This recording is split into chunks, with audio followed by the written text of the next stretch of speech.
We begin this half hour with the ripple effect on school bus driver shortages on schools, students, and families across the country. Some states have gone as far as calling in the National Guard for help. Among them is Maryland, where some of the schools in the biggest district have been forced to return to remote learning. Errol Barnett has more on the impact. From the nation's capital to the Lone Star State, parents remain under pressure. A lot of buses called out. The ongoing shortage of bus drivers already forced schools in at least 9 states to request assistance from the National Guard.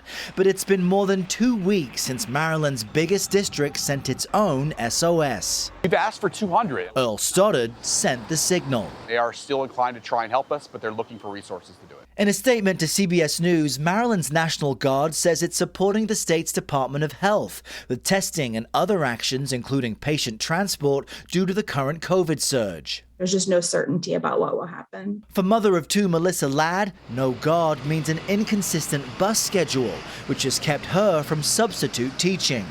I haven't been able to assist the school district in a time of great need and staffing shortages. All of this forcing schools to recalculate bus routes every 24 hours. It gives us very, very little room to make arrangements. As the mother of 2 teenagers, Urania Benicio faces frustrating choices. We have to be on site to be able to do our jobs.